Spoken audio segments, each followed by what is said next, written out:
Today we're going to talk about model selection and two regularization. So let's start with the homework 4. Actually, this will be very interesting homework.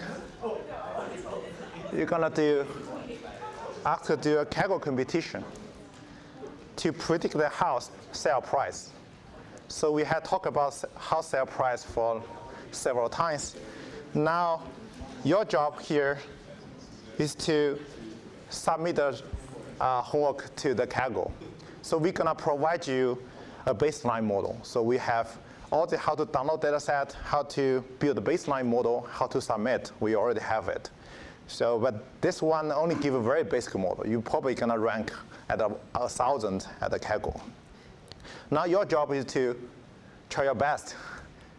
Half a year ago, we started this same thing, and 10 students on the class actually ranked on the top 10 in Kaggle. But now it's a little bit harder because half a year passed.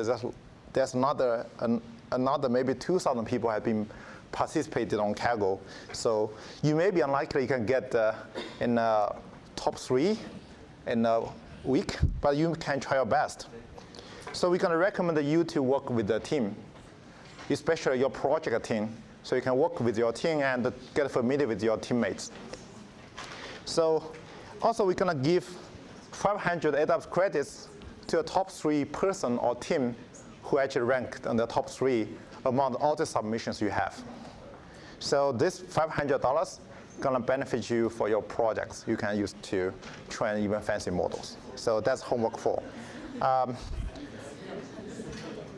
In Thursday, we're going to go through the notebooks we're going to use, but we recommend you to start earlier because Kaggle have limits for each account. You can only submit maybe 5 times per day, and you have a lot of ideas to try. Then it take maybe if you're going to spend maybe 5 hours on that, I recommend you to spend 1 hour per day instead of the 5 hours at the end of before the deadline. Okay, so that's homework 4. So we're going to talk about model evaluations today. So let's consider another example. We don't have a Kaggle competition for this one, but it's like a motivating example. That is a lender hires you to investigate who's going to repay their loans. So you are given 100 applicants. You get the whole information for each applicant. You get the whole profiles, bank statement, and the interview videos. And then among the 100 applicants, 5 guys defaulted within 3 years. Your job is to predict in the future who's going to default on the loan. Then you look into the data, and you surprisingly find all these 5 guys who defaulted were blue shirts during their interviews. That's a pretty strong signal, because if here nobody wear actually blue shirts. So which means the average people wear blue shirts pretty low, maybe, but here we have 100%. It maybe means something. Means like particular group people prefer to wear blue shirts, and they maybe prefer default. But you never know. It may be a coincidence, maybe some meaningful things. Given you can find this information, you can build model. The model may be able to find this strong signal as well. Then your model may be likely to put this signal as the strongest signal you have. So in the future, if there's another guy come in to request a loan, if he wears a blue shirt during the interview, then your model immediately tell you, okay, this guy is going to default. So what's wrong here? Who knows what's wrong here?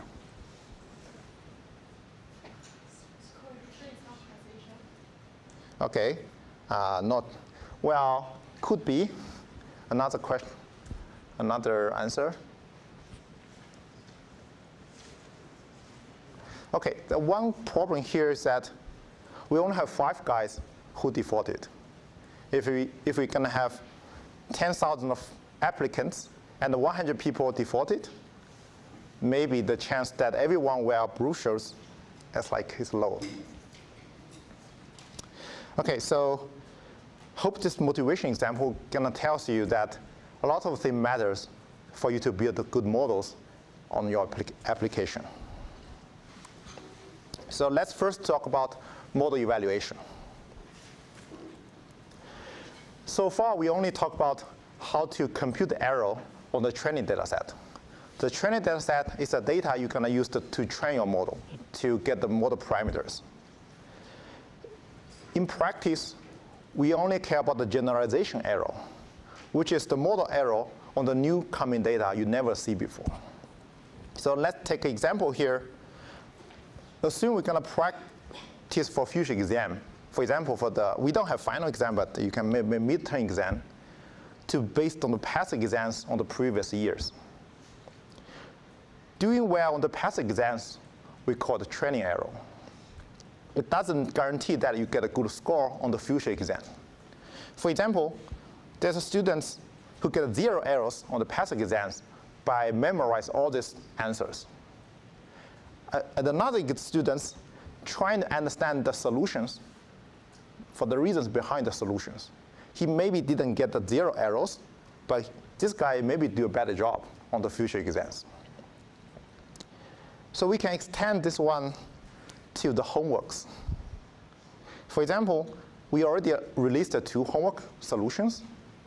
Then you can prepare the homework for homework 3 or homework 4 we talked about today by all the homework 2 solutions. What could be wrong here? Who knows?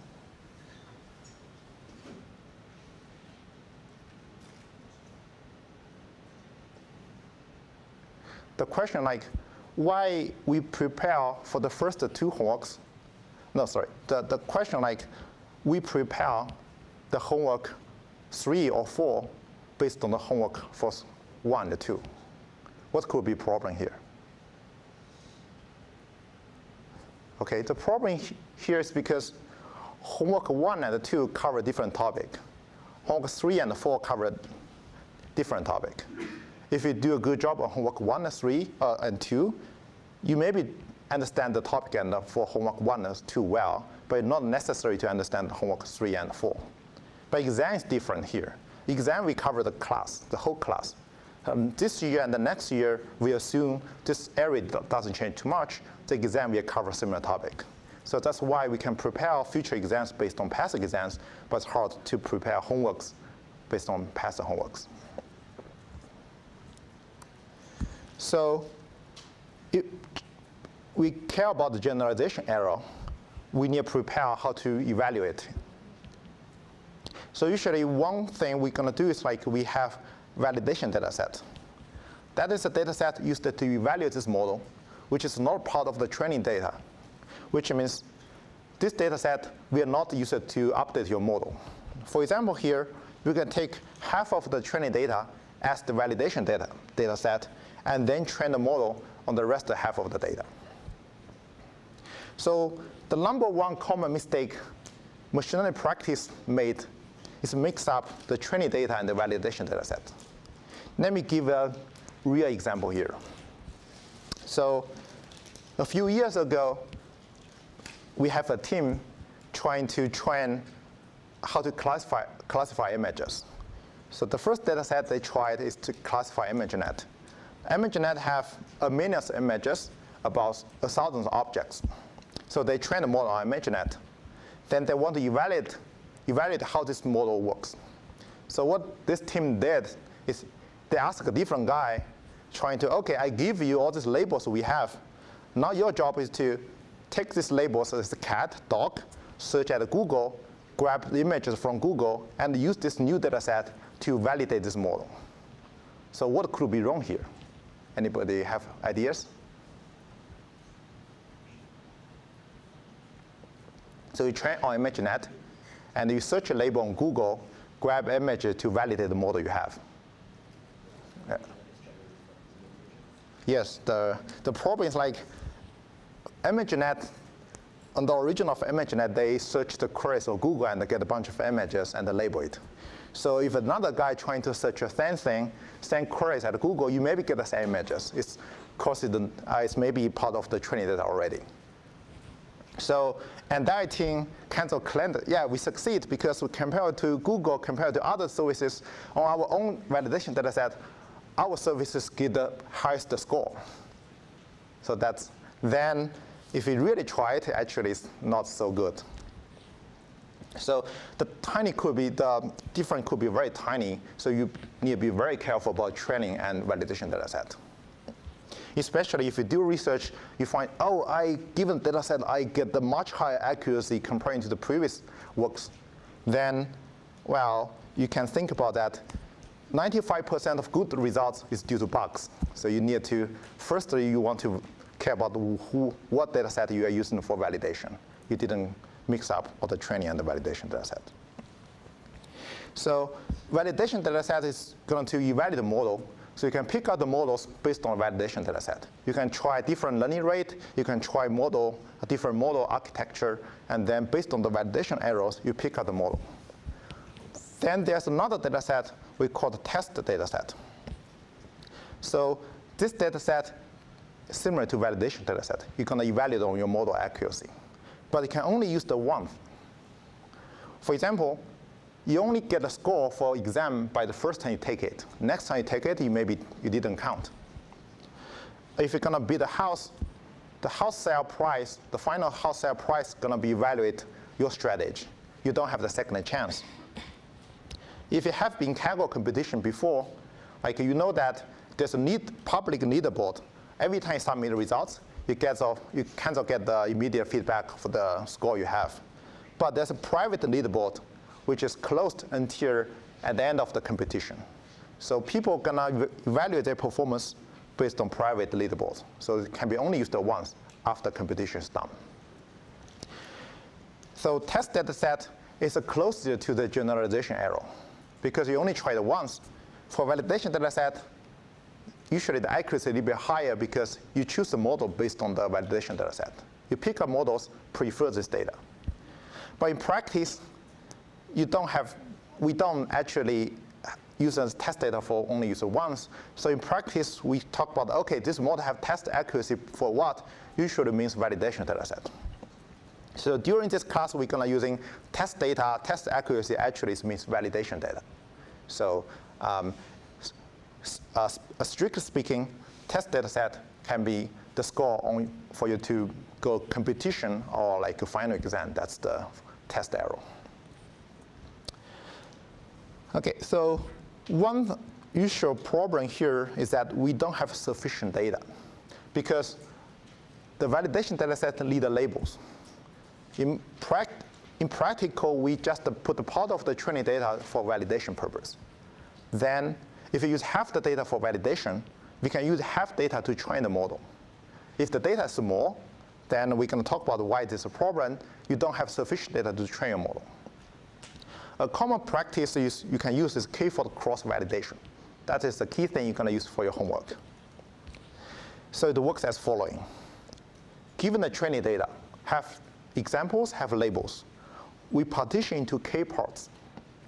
And we repeat again for every time from 1 to k, every time we pick the k's part as the validation data set. And the rest of the k-1 parts as the training data set. We train the model on the training data set and get the validation accuracy on the validation data. We repeat by k times and report averaged validation error on this k times. So this one is a k for the cross-validation accuracy or cross-validation error. So if you choose a larger k, which means the data we're going to use for training is pretty large. For example, we choose 100, k equal to 100, so we're using 99% of data for training. That's good for your model. But the problem here is that you need to repeat the experiments by 100 times. That could be very expensive. In practice, we should choose k equal to 5 or 10. If the model is simple, we can choose a larger, maybe 20, 50. But if the algorithm is pretty complex, we can use a little bit small k here. Okay, any question here? Good. So this one, we will have implementation for k-fold validation on the homework 4. We're going to talk about on the Thursday. We know how to evaluate our models. We're going to talk about 2 abnormal cases for training. One is called overfitting. one's called underfitting. That's a two common problem with model training. In general speaking, there are two things matters. One's the data complexity, one's the model capacity. So we can dive into detail later, but let's give you an overview idea of how overfitting and underfitting works. So when data is simple, and you have small model, because the model is going to fit the data, if the model capacity is lower and data is simple, everything works well. Similar thing for if data is complex, we can use a complex model to fit this data. The problem here is that if the data is complex, the model is simple, the model cannot learn the data too much. It's underfitting. If you have simple data, but it's complex models, then the model can remember all the data points. It's called overfitting. So formally speaking, the model capacity is the ability of the model to fit your data set, to fit your functions, to fit the distributions. So if you have no capacity models, it's hard to fit this training data set. For example, we have a bunch of dots here, but we choose a linear model. This is a single line. It's hard to let this line to fit this curved dots. High capacity models can memorize the whole training data set. For example, if you use a high order curve to fit this dot, we can get 0 errors here, but it's overfitting. You know that, wow, this curve is too large, it's too complex. So this is a famous fig for how model capacity affect all this training error or training loss or generalization loss. So the x-axis is the model capacity or the model complexity. The y is the loss. You start with the left, which is you have low capacity models. Both training loss or training error and the generalization loss, generalization error could be very high. So we call it underfitting. When we increase the model complexities, we see that training loss decreases with the model capacities. So that is given the same data set, we use a complex models, then it's easy to fit the training data set. But the generalization loss, this is the thing we are interested, may decreases at the beginning, but then may increase at the end. The gap between generalization loss and the training loss is called overfitting. So when the model is more complex, the gap is larger. So it's more intend to be overfitting. The optimal point is that you pick up the model which has the lowest generalization loss. So usually it's it's on the middle. You cannot beat the model to be too simple. You cannot beat the model to be too complex. Okay, any questions so far? Question? What's the difference between training and validation? The difference between training and the evaluation, training is that you train a model. The training error is the loss you compute on the training data set. The validation error is the error computed on the validation data set, which is not used in the training loop. Any other questions? Question? That's why the overfitting will cause the generalization loss. So why overfitting? For example, in the first example, you see the who gonna default wear blue shirts. So you get 100% of you find all the default people, but that signal is too strong, which means overfitting. If you have models have very complex, you're gonna try to fit the whole training data. You fit the noises. So because the data have a lot of noise, you fit all this noise, then fitting the noise, which means you have different noise, you cannot fit all this different noise. Then you can the generalization error actually increases. Any other question? Question? How do we quantify model complexity? Just the number of features? That's a good question. Gonna cover in a few minutes. Any other questions? Okay, so then the key thing here, how to estimate model capacity. It's pretty hard problem. we have a whole field to do that things. So firstly, it's pretty hard to compare complexities or capacities between different algorithms. You may have heard about tree algorithms, decision trees, random forest, or you maybe use XGBoost before. Then compare tree complexity with neural networks. This is the focus on this class. It's pretty hard because their assumptions differently. It's hard to compare different algorithms. So given the algorithm family, for example, all these perceptrons, we kind of can compare the complexities. There's two main factors matter. One's that how many parameters you have on the model. We have two examples here. In the top one is the linear perceptron or linear regression. Assume the data have d dimensions, the weight have d elements. With a bias, we have d+1 elements on the parameters. The bottom one is the two-layer perceptron. You have input dimension d, the hidden size is m, and output, the number of classes is k. Then in the first layer, you have d+1 times m elements on the parameters. In the second layer, we have m+1 times k elements on the second layer. So you know that in the second model, you have much more parameter than the first one, which means the multi-layer perceptron is usually have high complexities compared to linear regression. So the second one is like how you allow the value be picked for the models. For example, during training, I can say that this model gonna pick up the parameters only from the range between -1 and +1. So this model, we have low capacities compared to the same model, but we can pick up values from any number or any real numbers. So we're gonna dive deep into the second one later. The first one is actually the whole thing for this class. We're gonna talk about different neural network architectures, actually different neural architectures, how to balance the model complexities of convolutional neural networks or LSTMs. We're gonna actually dive deep into that first category later. So there's a field called statistical learning theory, which is the theoretic area to understand this problem. For this topic, we actually can have a full credit class to cover it. We can only dive a little bit onto the statistics learning theory. So in this theory, one central topic is to estimate the model capacity. To estimate the model capacity, there's a thing called the VC-Dimension. It's not a venture capital. It's actually VC from two scientist guys. So the VC-Dimension is to estimate the model capacities. It has a general form.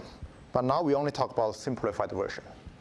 That is, we're going to talk about the classification model. For a classification model, the VC-Dimension is the largest data set we can have. So no matter how we assign labels to this data set, we can always find a model to classify this data set perfectly. So this is the largest data set. This model can memorize all these data points. Let's look at the concrete example. So consider 2D perceptron. We know that VC dimension 3, which means for any 3 point, no matter how we give labels to this point, we can always find a 2D perceptron, which is a line to classify the data set correctly. So, but it's not full because we show that if it's XOR problem, a single line is not good enough. You need to have a curve or multi-layer perceptron to classify it. So which means the VC dimension for 2D perceptron is 3. So for 2D perceptron, which you have 2-dimensional inputs, which means you have 2 elements on the weight, and with a bias, then the number of parameters is actually 3.